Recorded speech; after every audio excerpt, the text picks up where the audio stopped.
नमस्कार, मैं हूं श्रीराम शिंदे और आप देख रहे हैं विश्व शांति दर्शन। आइए देखते हैं कुछ अच्छी और सकारात्मक खबरें, लेकिन सबसे पहले डालते हैं एक नजर आज की सुर्खियों पर। 24 नवाचारों के साथ पद्मश्री, किसानों के लिए कृषि ड्रोन, आवारा कुत्तों का सर्दी से बचाव, पारंपरिक हथियारों से आमदनी, भारतीय व्यंजन दुनिया में सर्वश्रेष्ठ।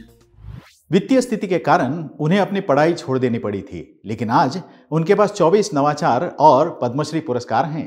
सुनते हैं अब्दुल खादर की कहानी। कर्नाटक में धारवाड़ के अब्दुल खादिर नादकत्तिन को कृषि क्षेत्र में उनके योगदान के लिए राष्ट्रपति रामनाथ कोविंद के हाथों पद्मश्री पुरस्कार से नवाजा गया। उन्हें 40 से अधिक नवाचारों का श्रेय दिया गया है। तो पूरे भारत में छोटे और सीमांत किसानों की सहायता करते हैं। अब्दुल खादर नादकत्तिन एक आम किसान है। भारत सरकार ने उन्हें पिछले 35 वर्षों में कृषि क्षेत्र में इस्तेमाल होने वाली मशीनों पर किए गए शोध के लिए पद्मश्री पुरस्कार से सम्मानित किया है। वैसे अब्दुल खादर एक नवप्रवर्तक किसान हैं। उनके नवाचार काफी प्रसिद्ध हैं, जैसे इमली के बीज को अलग करने वाला उपकरण, एक जुताई ब्लेड बनाने की मशीन, एक बीज सह उर्वरक ड्रिल, एक पानी गर्म करने वाला बॉयलर, एक स्वचालित गन्ना बुआई ड्रिलर और एक व्हील टिलर।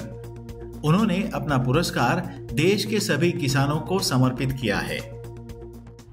महाराष्ट्र के किसान अब कृषि ड्रोन खरीद सकते हैं। उसके लिए मिलेगी आर्थिक सहायता। कृषि उत्पादन बढ़ाने और मशीनीकरण को बढ़ावा देने के लिए अब कृषि क्षेत्र में बड़े पैमाने पर ड्रोन का उपयोग किया जा रहा है। केंद्र सरकार ने खेतों में छिड़काव के लिए ड्रोन उपलब्ध कराने पर विचार किया है। उसके लिए ड्रोन की खरीद पर सब्सिडी दी जाएगी। सरकार ने किसानों को कृषि क्षेत्र में आधुनिक उपकरणों का उपयोग करने में सक्षम बनाने के उद्देश्य से कृषि ड्रोन सब्सिडी योजना को लागू करने का निर्णय लिया है।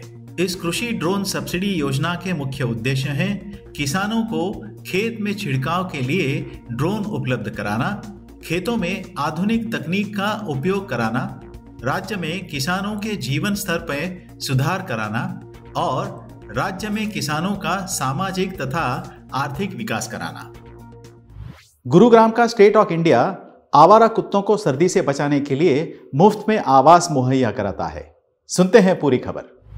उत्तर भारत में चल रही शीत लहर का असर न केवल लोगों के जीवन पर पड़ रहा है, बल्कि आवारा कुत्तों पर भी पड़ रहा है, जो कम तापमान के बीच गर्मी खोजने के लिए संघर्ष कर रहे हैं। इस कठोर मौसम में आवारा कुत्तों का आश्रय गृह स्टेट ऑफ इंडिया इन बेजुबान जानवरों की मदद कर रहा है। इस संस्था ने कुत्तों के लिए अस्थायी घर बनाकर उन्हें आश्रय देने के लिए एक समाधान तैयार किया है। उन्होंने अपशिष्ट के व्यापारियों से खरीदे हुए प्लास्टिक, लकड़ी या फाइबर के ड्रमों का उपयोग करके आश्रय का निर्माण किया है। उन्होंने इन ड्रमों में कुत्तों और बिल्लियों के लिए गद्दे भी लगा दिए हैं ताकि वे आराम से रह सकें। ऐसे कठोर तापमान में कुत्तों की मदद करने वाले इस प्रयास की प्रशंसा की जा रही है। विश्व शांति दर्शन द्वारा विश्व शांति छात्र फिल्म महोत्सव का आयोजन किया जा रहा है, जो पुणे स्थित विश्व शांति गुंबद से प्रेरित है। विज्ञान और अध्यात्म के एकत्रित माध्यम से शांति की संस्कृति को बढ़ाने के लिए इस महोत्सव का आयोजन हो रहा है।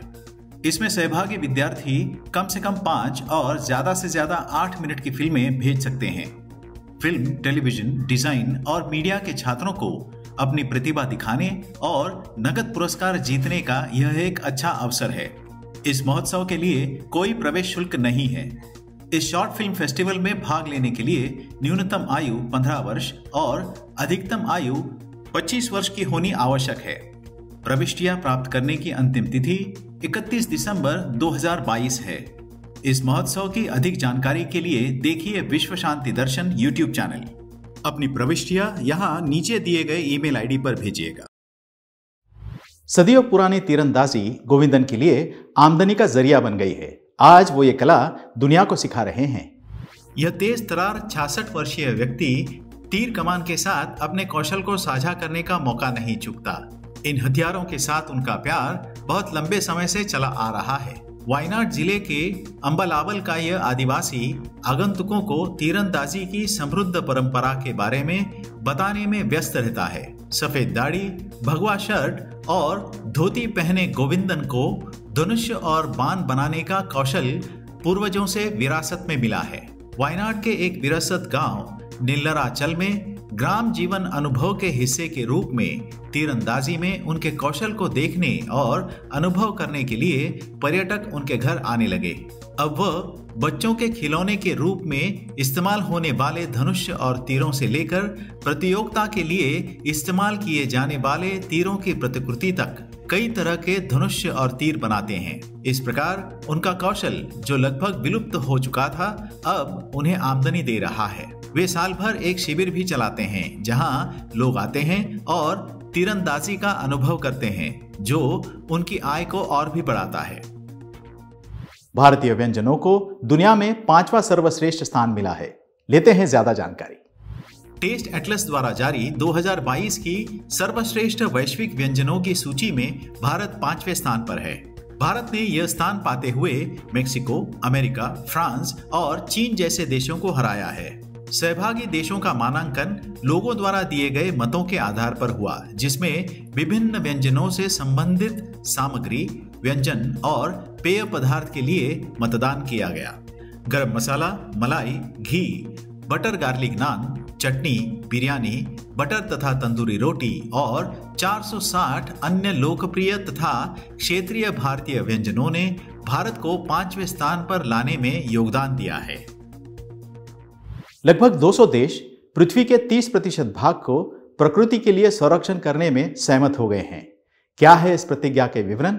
आइए जानते हैं जाते जाते।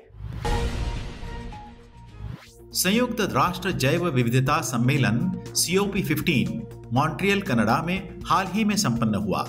इस दशक के अंत तक ग्रह की 30% भूमि, तटीय क्षेत्रों और अंतर्देशीय जल की रक्षा करने के उद्देश्य के साथ एक ऐतिहासिक समझौता इस सम्मेलन में हुआ। इस समझौते का मतलब है कि दुनिया भर के लोग जैव विविधता के नुकसान को रोकने के लिए वास्तविक प्रगति की उम्मीद कर सकते हैं और भूमि तथा समुद्र को इस तरह से संरक्षित और पुनर्स्थापित कर सकते हैं। कोलंबिया और जर्मनी संयुक्त राष्ट्र जैव विविधता सम्मेलन UNEP और UNDP के साथ मिलकर तंत्र के डिजाइन, विकास, संरचना, संचालन और निगरानी में सहायता करेंगे।